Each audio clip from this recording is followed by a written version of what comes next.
Ever wondered how the nutrients from the food you eat reach the different parts of your body? Our body receives nutrients and substances it needs via the circulatory system. What is circulatory system? This is the circulatory system.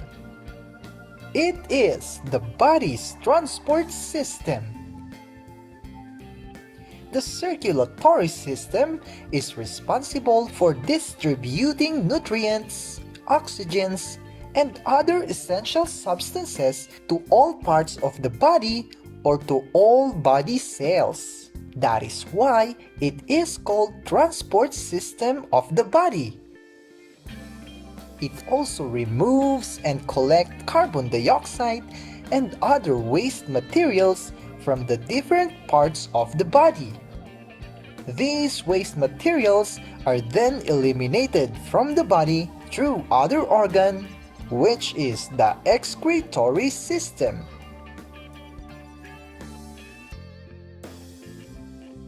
Here are the composition of circulatory system. Our circulatory system is composed of the heart, the blood vessels, and blood. And because of these, circulatory system is also called the cardiovascular system, wherein cardio refers to the heart and vascular refers to the channel or passage through which blood passes. Let's talk about the composition of the circulatory system. This is the heart. The heart is a hollow muscular organ located in the chest between the lungs. Our heart is the pumping organ of the circulatory system.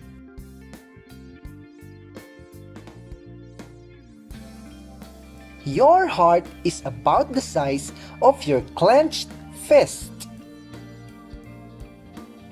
The heart pumps blood to the different parts of the body. Did you know that during an average person's life, the heart beats at least 2,400 million times and pumps more than 500 million liters of blood? That is a lot of blood.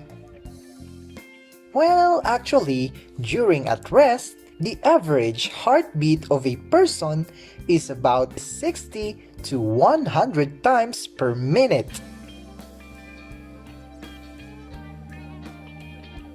The heart is enclosed in protective sac called the pericardium that enables the heart to smoothly contract and relax.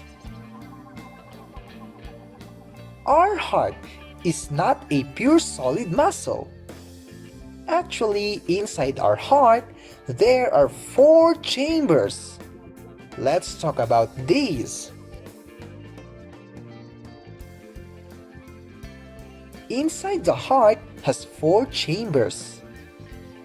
The 2 upper chambers are called atria, and the 2 lower chambers are called the ventricles.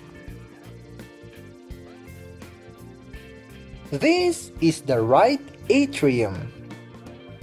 This one is the left atrium. This is the right ventricle. And this place is the left ventricle. These chambers act as a reservoir for blood that enters the heart. The atria receives the blood, while ventricles pump blood out of the heart. Between these chambers, there are flaps of muscles called valves. Valves are very important because They prevent the backflow of blood and ensure that blood flows only in one direction. The tricuspid valve is between right atrium and right ventricle, while the bicuspid or mitral valve is between the left atrium and left ventricle.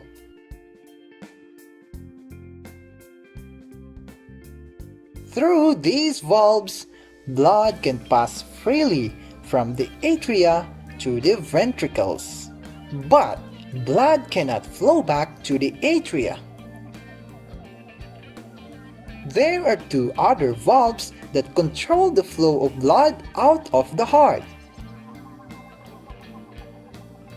This is the pulmonary valve. It lets blood be pumped from the heart to the lungs. This one is the aortic valve.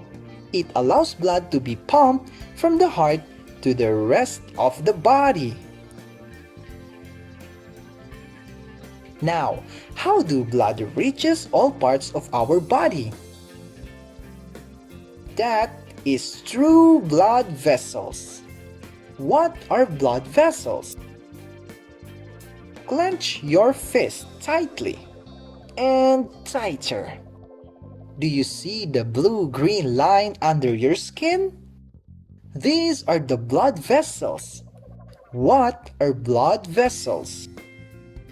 Blood vessels are tubes that serve as passageway for blood to reach the different parts of the body. There are three kinds of blood vessels. These are the arteries, the veins, and the capillaries. Let's talk about these one by one. First are the arteries. The arteries carry oxygen-rich blood away from the heart. All arteries deliver oxygen-rich blood to all parts of the body, except for the pulmonary artery. This is the pulmonary artery. It is the only artery which carry oxygen-poor blood to the lungs. Why do you think blood needs to go to the lungs? If you know the answer, comment down your answer below. Let us continue. Arteries have thick, tough walls that enable them to withstand increased blood pressure. The largest artery in our body is called aorta. Arteries branches many times and become smaller and smaller. The smallest arteries are called arterioles, and they are thinner than a strand of a thread. The next type of blood vessels are the veins. Veins are thin-walled and floppy blood vessels. They carry oxygen-poor blood from different parts of the body back to the heart. The blood carried by veins contain carbon dioxide and other waste, except for the pulmonary vein. This is the pulmonary vein.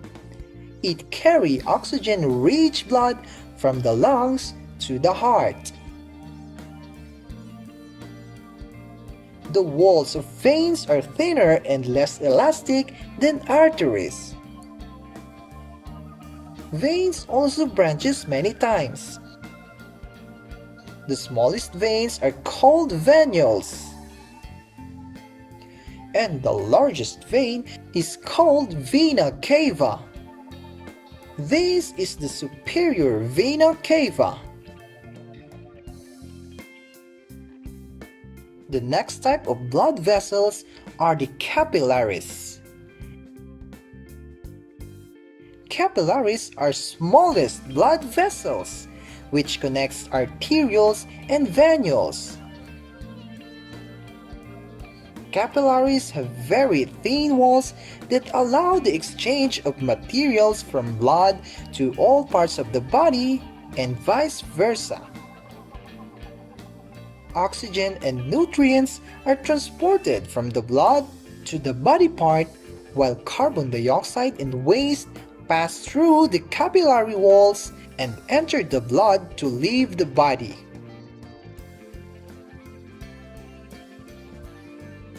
Therefore, the exchange of oxygen, nutrients, and carbon dioxide and other body waste happen in capillaries.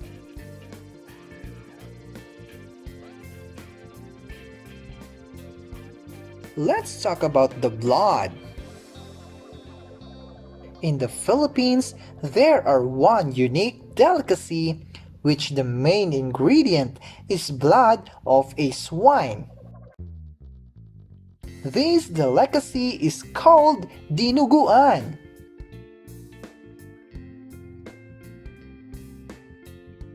Some porks and intestines are cooked with plenty of blood and added with some spices.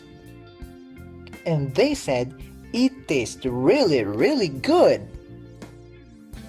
But others said that you should not eat this kind of food because blood is not clean. Well, technically, blood contains carbon dioxide and body waste. Therefore, it is true that blood is not clean. What about you? Would you eat dinuguan or not? Filipinos said it is the best when paired with rice cake or puto. Now let's talk about the blood.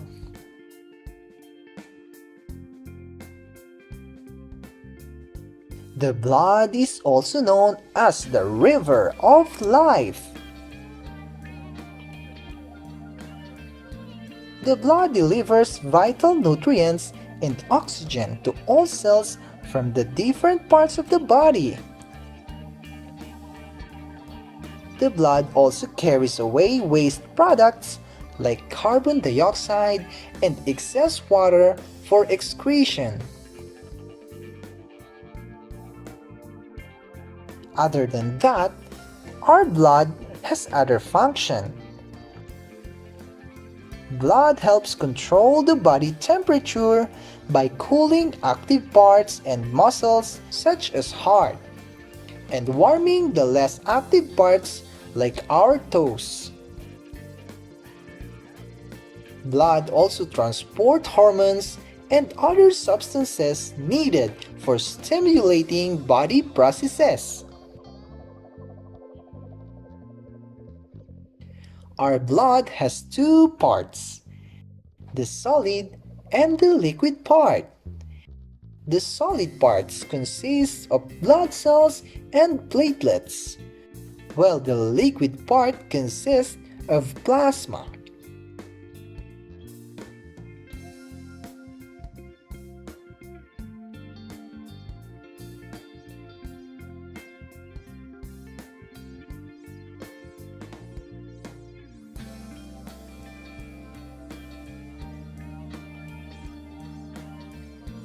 About 45% of the total volume of the blood composes the solid part, and 55% is the liquid part which able the blood to flow. Let's talk about the components of blood. Blood is composed of plasma, red blood cells, white blood cells, and platelets. What is plasma? Plasma is the liquid part of the blood which is straw yellow in color. Plasma is made up of 90% water, and the remaining 10% includes proteins, nutrients, wastes, hormones, and dissolved electrolytes. If plasma is the liquid part of the blood, the solid part of blood consists of red blood cells, white blood cells, and platelets. These materials are suspended in the plasma. Each kind of blood cells has a particular job to do in our body. What are red blood cells? Red blood cells are produced in the red marrow of the bone. RBCs or red blood cells are also called erythrocytes. The function of red blood cells is to carry oxygen from the lungs and transport it to the body parts and remove carbon dioxide and other wastes. The red blood cells contains hemoglobin, which is a substance rich in iron, and gives the blood a red color when it combines with oxygen. Next is the white blood cells. White blood cells are sometimes referred to as leukocytes. These are generally bigger than red blood cells, but fewer in number. As a matter of fact, in every 500 red blood cells, there is about 1 white blood cells. White blood cells are known to be the soldier of the body because they protect and defend the body against diseases and infection. White blood cells are also produced inside the bone marrow. Our body is really amazing because in the presence of an infection or injury, the bone marrow increases the production of white blood cells. And the last is the platelets. Platelets are also called thrombocytes. Platelets are fragments that are relatively smaller and are irregularly in shape. Platelets play an important role in blood clotting. When some body tissues are damaged due to a wound or cut, the platelets help form blood clots to prevent the loss of blood and close up wounds. That is why if a person are lack of platelets in the blood, it can cause excessive bleeding. Have you ever wondered how does blood circulate throughout our body? Well, let's talk about that. The circulatory system acts as a transport system that moves the blood throughout the body. This transport system doesn't work alone. It actually works together with other organs, like kidneys and lungs, to dispose body waste such as carbon dioxide and liquid waste from the blood. Blood in our body flows and circulates in different directions. There are two types of blood circulation. These are the pulmonary and the systemic circulation.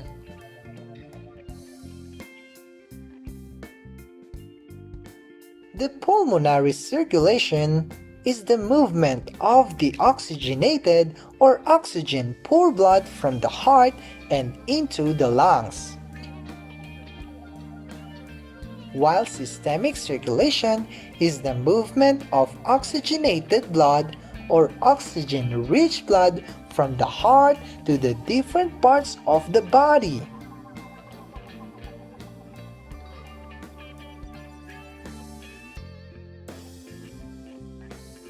Therefore, the pulmonary circulation is for the blood to get oxygen in the lungs and release carbon dioxide. Hey blood, can you get oxygen from Mr. Lungs?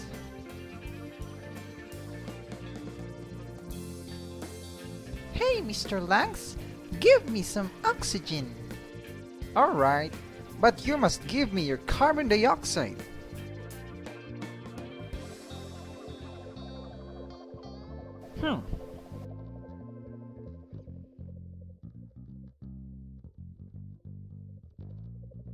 Thank you, Mr. Lungs. Yeah, now go back to Mr. Heart.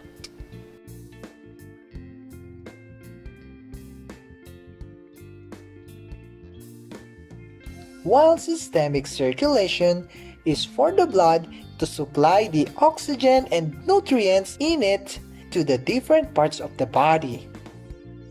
Now go and put oxygen everywhere in the body. Let's elaborate how it happened.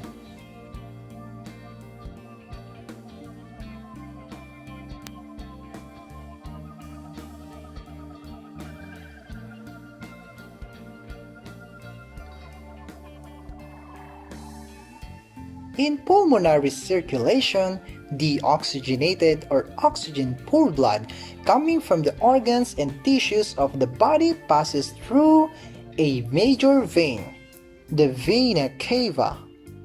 The vena cava branches into two: the superior vena cava that collects blood from the head and neck region, and the other one is the inferior vena cava that collects blood coming from the lower parts of the body.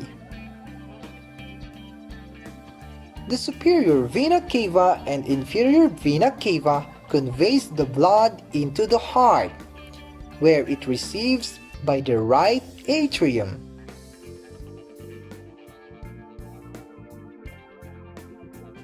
The blood is then pumped by the right atrium into the right ventricle.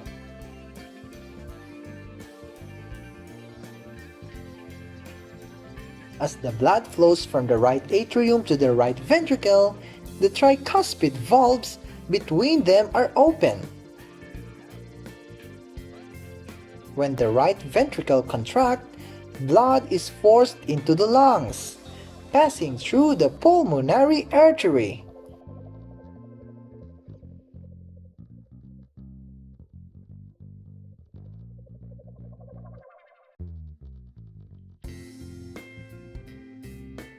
In the lungs, the pulmonary artery subdivides until the smallest pulmonary arterioles are formed. The pulmonary arterioles are connected to the networks of pulmonary capillaries that traverse the entire lungs. As the blood reaches the networks of capillaries that cover the air sacs or alveoli, exchange of gases occur between the thin membrane of the cells in the air sacs and capillaries.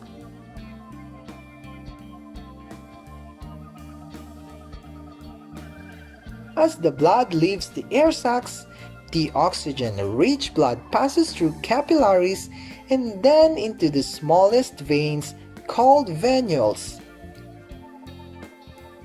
Venules fuse together, forming smaller veins until the blood reaches the pulmonary veins. The pulmonary veins then convey the blood to the left atrium of the heart, completing the pulmonary circulation. And that is when systemic circulation begins. The systemic circulation starts from the left atrium and receives the oxygenated blood from the lungs. When left atrium contracts, the blood goes to the left ventricle.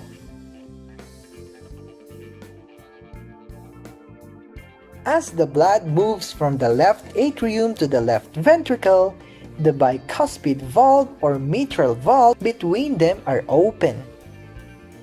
Contraction of the left ventricle forces the blood to the different parts of the body by way of aorta. Aorta is the largest artery. As blood passes through the aorta, the aortic valves within it are open. The aortic subdivides into smaller arteries, then form the smallest arteries called arterioles. The arterioles are connected to the capillaries. When the blood reaches the capillaries, exchange of gases takes place between the blood and body cells. Oxygen and nutrients are released into the cells while the blood picks up the carbon dioxide. The blood will return to the heart passing through the veins.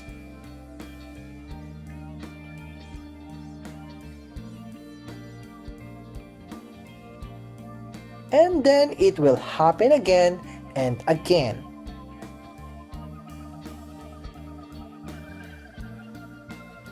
Now that you know how our circulatory system works, it is also important that we know how to take care of our circulatory system and keep them healthy.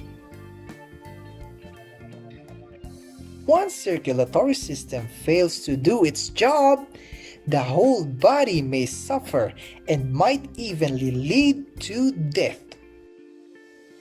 Well, this kind of situation can be avoided if we follow the proper care for our circulatory system.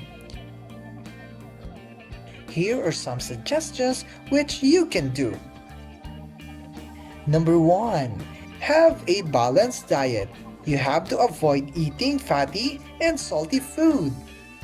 Eating fatty food rich in cholesterol causes clogging in the blood vessels, while salty food increases the risk of heart disease for people with high blood pressure. What you have to do is eat plenty of fruits, vegetables, and fiber-rich crops. Number 2. Avoid smoking and drinking alcoholic beverages because this may harm your lungs, heart, and other blood vessels. Number 3.